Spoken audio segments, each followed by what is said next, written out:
Welcome back to Adaverse. My name is Gigi, and I'm joined here today with my colleague Max. Hello, everyone. Today, we have a very special interview with Ryan Jones, CEO of projectNEWM, a music streaming platform on Cardano. And once again, thank you to the Ergo and Cardano communities. Without you guys, this would not be possible. We hope you enjoy the show. Thank you.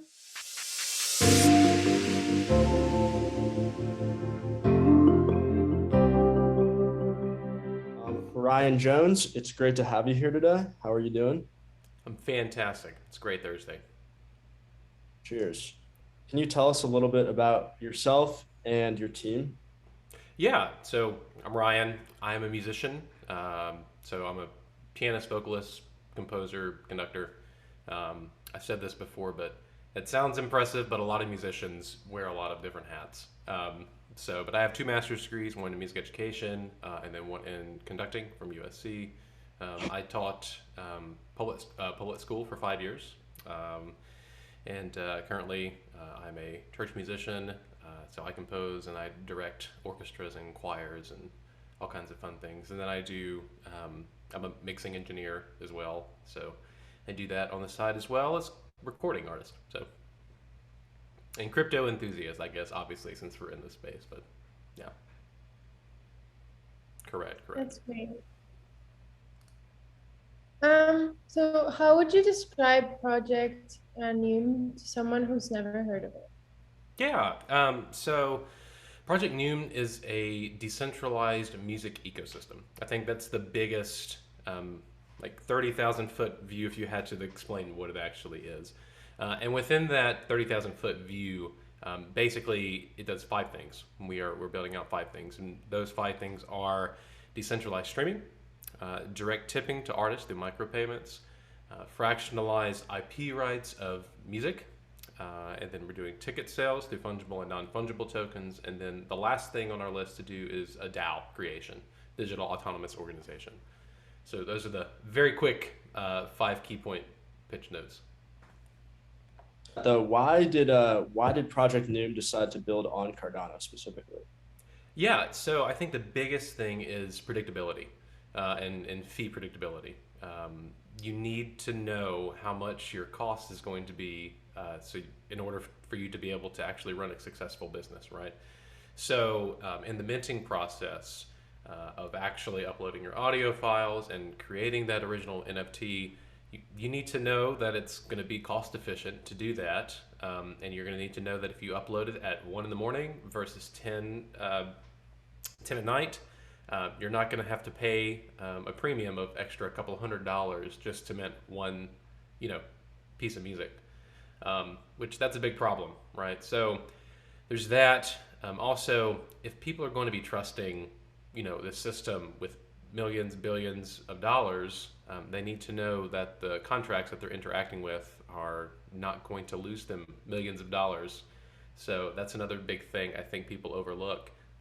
Slow and steady wins the race in this particular instance, I think, just because you need assurances, right? So no one wants to be rug pulled, and no one wants to be hacked via a smart contract bug, right, or a liquidity bug. So those are the two big things. One of the big things too is that how they treat NFTs, right? So it's on the base layer. It's a layer one. So those native assets, right? They have the same properties as the ADA token. So great news is we can do, through those fractionalized NFTs, we have parent token and child tokens within the same minting policy, right? And so you're able to do with them everything that you can with the ADA token. So that makes governance really easy to do on ADA because we already have this ongoing experiment with Catalyst, right? And that governance mechanism that ADA itself is already building out. So they're already laying the groundwork for that. And so the way that the blockchain handles the native assets, it's exactly what we need it for. Definitely, right. The infrastructure is there already. Yeah. Yes, in the midst of being built out, but yes, definitely. Yeah, very cool. So can you get into the NEWM token and how that works and what utility it has? Yeah. So the NEWM token, to interact on our platform, obviously in our marketplace, we'll have NEWM pairs, right? Also, having the NEWM token to be able to pay for your subscription for the streaming service, you can get discounts off of that. People do curated playlists inside the app, and the community likes it, upvotes it, then they're going to get rewarded in NEWM tokens. The tipping on the app will be paid out in NEWM tokens. Also, when the DAO goes live, if you want to participate in governance or petition the DAO for things, it's going to require our tokens to interact with that and give weight. So a lot of use and utility from there. So how do the NFTs work in the project NEWM ecosystem?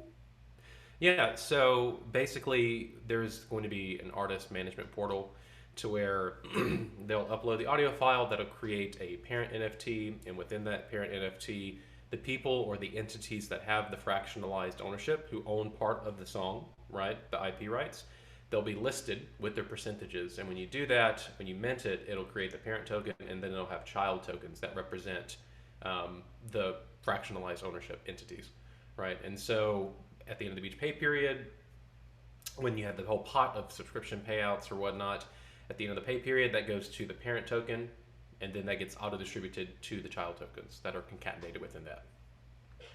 Okay, I see. So does the people who initially buy the token, is that what funds the music? Is that how that works there, or? You mean as in what contributes to the payouts? Yes, yeah, exactly. Yeah. So subscription model obviously is a great business model because you have Right. predictability, right? But also on the marketplace side of things, when people start selling parts of their piece of music, right, or doing the ticket sales, the protocol will take a small percentage of the cut, and it won't be for profit. It'll just be for operational cost, right? And so that's one of the big differences in what we're doing. Is it's not that we're not doing anything different than some of the other entities in the real world, right? In the traditional markets and traditional system, it's that we're not incentivized to make a profit, right? Because it's just about making the protocol run. It's not about making the protocol money, right? So there's a lot of extra money that's left over that gets to be paid back to the musician, like it should be. Okay. So do the fractionalized NFTs, do the owners of those pieces, does the payment go through the app, or does it go to their wallet that the NFT is held in? It'll go to the wallet, Okay. right? And they can interact with it through the app, right? So here's the thing: it's all blockchain, right? It's all wallet accounts, etc. The nice thing about what we're doing is we're putting it all in one thing. It's living all in one place. You don't have to go to one website to access this, but you can do it all in one place. And so that's, to me, that's our target audience isn't necessarily crypto enthusiasts. Our target audience is mainstream people who have no idea that they're really interacting with the blockchain. And that's one of the big things for us that we're focusing on, right? How to make this presentable to the rest of the world without them, knowing that, oh, I have this, custodial solution wallet or non-custodial wallet that I blah, blah, blah, blah, right? So that's, to me, we're very different than a lot of projects right now building on Cardano, because our focus group is not crypto enthusiasts. It's the people outside of the crypto space. That's cool. So you want to reach a wider audience? Very much so. Okay. Not that I'm a little biased, but I do think that our project will be one of the, if and when our goals are achieved, I do believe that we will be responsible for quite a bit of large scale adoption for the Cardano blockchain. And I think it's just kind of apropos, since music is universal. It just makes sense that that is the thing that brings a whole bunch of extra people together. So Yeah, that's true. So if I was a creator and I want to be on Project NEWM, how do I go about that? Like, is there a vetting process? Like, no. So remember, we're creating an ecosystem for creators to live in, right? So we're not going to be gatekeepers. We're going to build it, give it to people to use, right? Ultimately, I am my target audience. I'm a musician. I want to have a platform that I can go and deploy music on, and I don't have to get rich, but at least make a comparable wage, right? To continue doing what I love to do without having to necessarily supplement with another job that has nothing to do with music. So as a content creator, basically we're going to have right now. If you want to get involved and just kind of be up to date, right, you can go to projectNEWM.io, join our mailing list, and and follow our Twitter at projectNEWM to be up to date with everything. We are working on our first KPI is going to be our artist management portal, content management portal, right? So that'll be a place for the artists to be able to go upload their content, see their metrics, all the stuff. But it's the only thing that an artist will pay for is the minting process of actually putting their piece of music on the chain, right? And we're currently working out some business models to where either they pay it up front or they choose to take part of their first income to pay those minting fees at a later date, so it's free to actually get it up there to begin with. But don't quote me on that. We're still working out the financial models on that. But the point is that it's extremely cheap to put your stuff up there as opposed to the current system, which is I pay CD Baby, DistroKid, take your distributor of choice unless you're signed with a label. I have to pay them to get my music on all these streaming platforms, and they charge a lot more, and they continue to charge a lot more. So there's just a lot of extra money grabbing along the way. In terms of the user experience streaming the songs from Project NEWM, has there been any technical issues with like pulling that data from the blockchain or like? So we are not using IPFS right now. We have originally we were talking about potentially using Storj or some type of decentralized storage solution to host the actual audio files. IPFS is fine, but if something isn't accessed after an extended period of time, you have to relink the things, and that makes life difficult. So decentralization is a spectrum. Our ultimate goal, we want it all to be decentralized. However, again, our target audience is consumer, right? And so the last thing we need, just for example, I think a couple of months ago, AWS went down, which caused a lot of node operators, nodes to not make blocks for a period of time, or I think another decentralized storage solution went down for a day. And the last thing we need to go is when somebody's paid a subscription, they go to an app to hit play, and it's like, we're sorry, this will be back in a day, right? We can't have that. So we're going to start with the centralized solution, and then we will, as we have stability and other protocols and projects are getting up to full operational, then we'll transition over. And so you said that artists have like a bigger opportunity to make money compared to the traditional way. Mm-hmm. Do non-artists have the ability to also make some kind of money from the artist's content via NFTs, trading, listings, stuff like that? Yes, exactly. They most certainly do. A couple of things.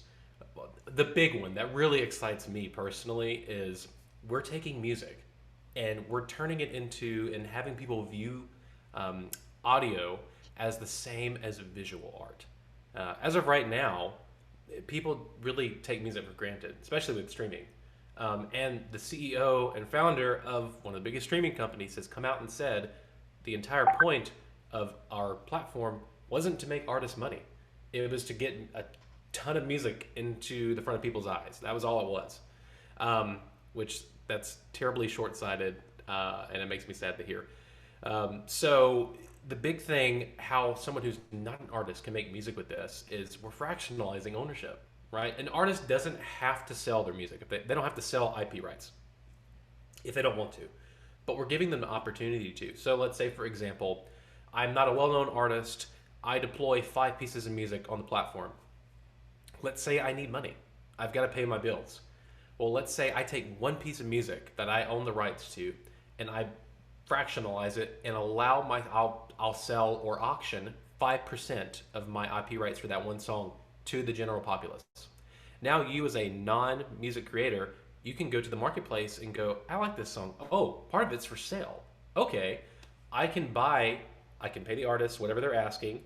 I get part of that music. Now, because you own part of the IP rights, that means every month you actually get part of the mechanical streaming royalties that are paid out each month to that rights holder, right? So think of it almost like as dividends on your music stock. That's like the traditional, the kind of how you want to, if we can marry a traditional model to what this is doing, right? So you're no longer just consuming that music, you are now invested financially in the success of that piece of music, specifically in that artist. So what do? You go, okay, I want to make sure this gets streamed a lot because the more this piece of music gets streamed, the more money I'm going to make as an IP holder, right? Also, that means I want people to come on the platform. So it's a double positive feedback loop, right? So you as a consumer want this piece of music to get streamed more, which in turn helps the success of the artist, which in turn helps your success as an investor and not just a consumer anymore of music, right? And then that also helps bring in new people to the platform, which helps with adoption, right? So that's the big thing in my mind. Yes, they can offer NFTs. Let's say, for example, now, and this isn't unique to NEWM, but it is unique to the NFT space.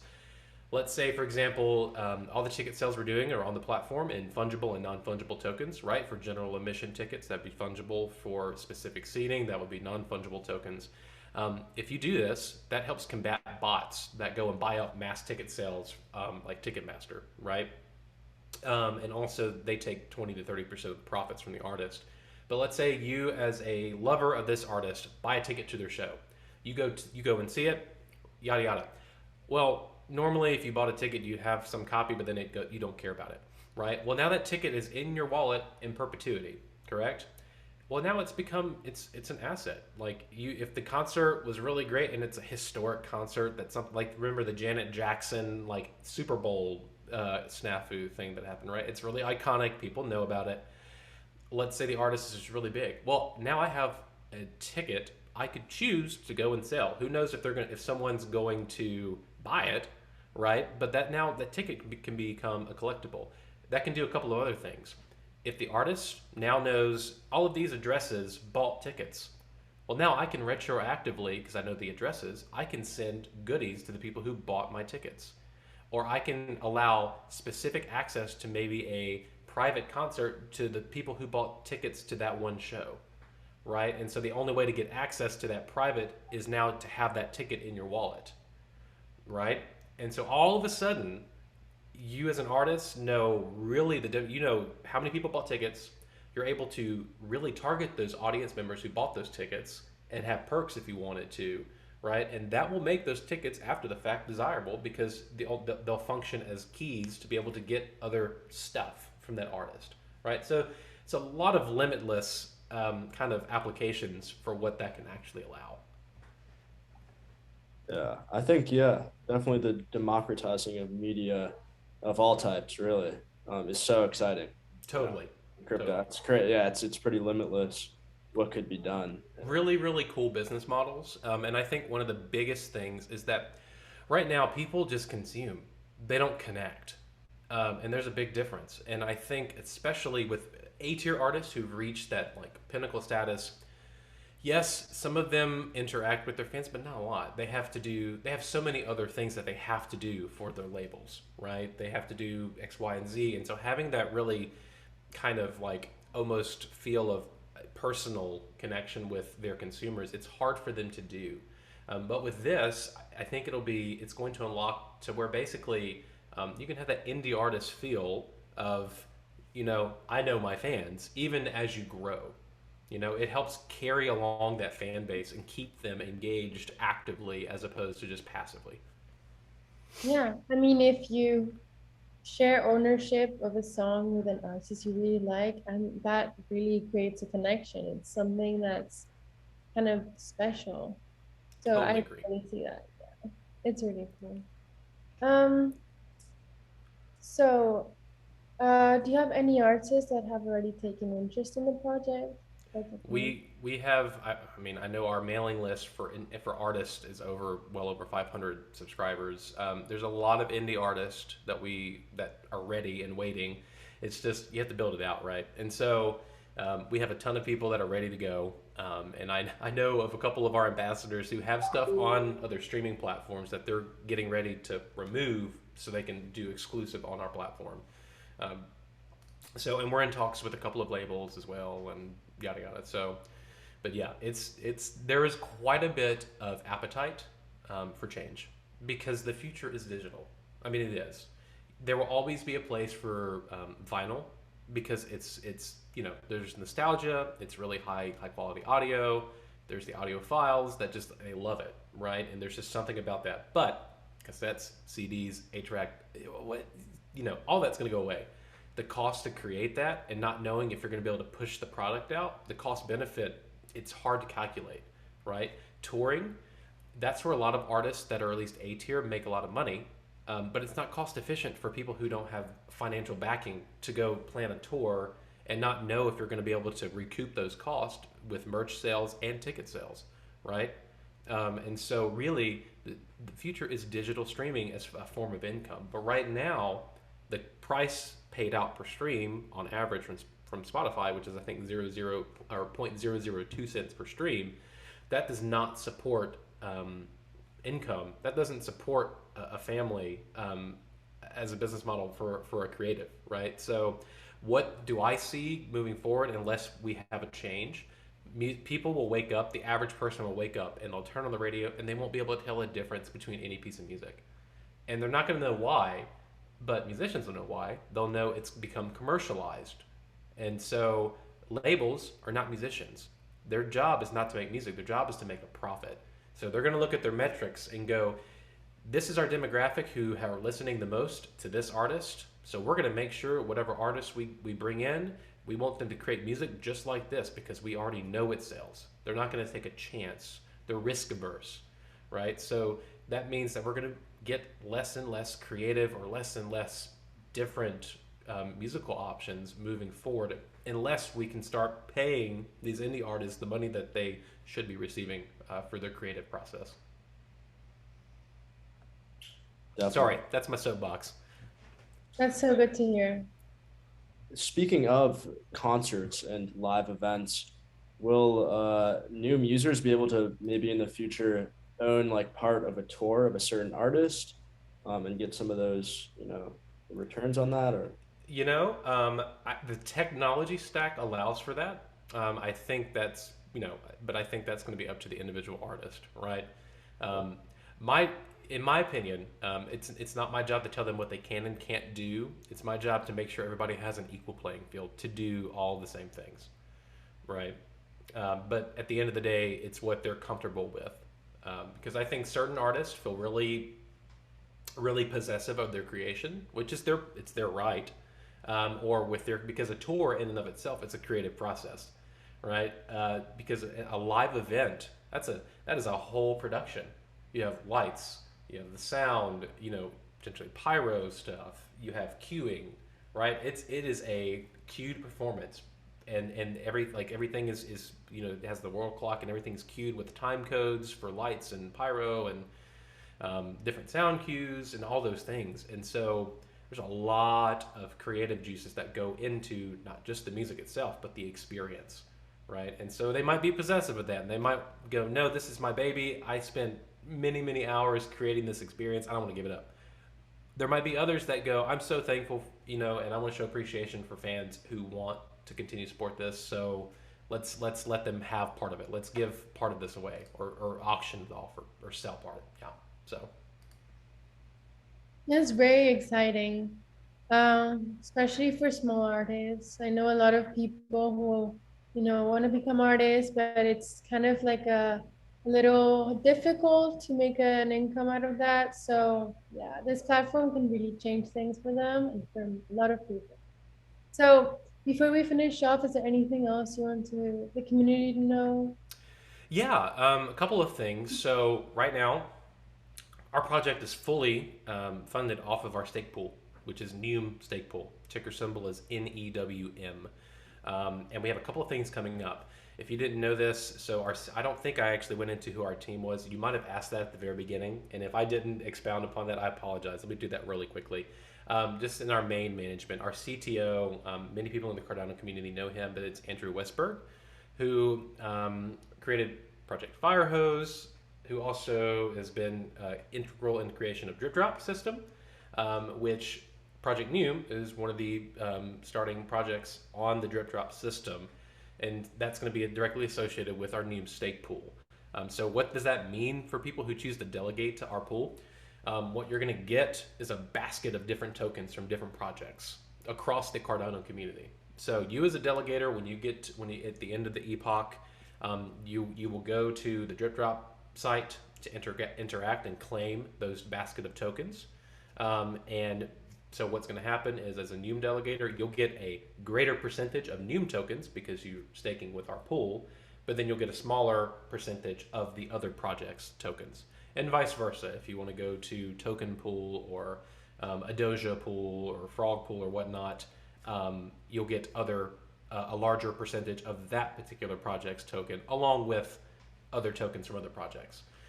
So that's the way I would say most people right now, if they want to get directly invested in NEWM and kind of be and really know what I would say, delegate to the pool, and know that all of our proceeds are going to the development of this. And I will say our CFO Florian, he's a brainiac, and I love numbers. I'm a musician. I only count the four. I really do. Even if it's in like 6, 8, your pick of compound meter, I reduce it. I never go past 4. But Florian really has done a lot of number crunching on the model as far as our token distribution and whatnot. So I'm really excited about that. So that's another big thing. We just had a NEWM tune competition, and in the spirit of open source, I believe in musicians taking ownership over the ecosystem. The tune, it's really the theme music that's going to be associated with the app and with the project. We had an open competition, and the results will be released next week. We just minted all of our tokens, so you can see them live on the blockchain. And again, the starting of the distribution of those tokens to our delegates starts on January 1st, after the epoch change. So that's happening. Also, again, if you haven't signed up for the newsletter, do that on projectNEWM.io. Follow us on Twitter. We just broke 1,000 followers. Organic growth. We have no bots. We paid for no bots for our Twitter followers. We only have organic, which I love it. Our social media team and marketing team is just fantastic. Let me see if there's anything else. Oh, also, we are on the test net. If you didn't see, we have our TestNEWM live on the Sunday Swap test net as well. So things are cooking and they're going, and 2022 is going to be a really, really busy year. So I also want to say I'm very, very lucky, because if this was up to me, this would not happen. This is successful because of the community, and specifically the team that has chosen to come and work on this. Tiziana, our brand person, Flo, CFO, Andrew, CTO, and a plethora of other people in our team. Those are just the top 3. But really, if you go to the Telegram group, it's a great place to meet potential artists that are going to be on the platform, as well as talk directly with our team. So you'll see Jessica and Alex very active in the Telegram as well. So it's a lot of stuff going on. A lot of stuff going on. Well, Ryan, thank you so much for coming on the show. We learned a bunch today, and sounds like Project NEWM has a crazy future ahead. I'm just hanging on for dear life right now. It's a fun, exciting, and terrifying time, all at the same time. Cheers to that. Yes. Thank you. No, thank you so much, Regina. I appreciate it. It's very nice to meet both of you. It was very nice meeting you two. We're both very excited for this. Thank you so much.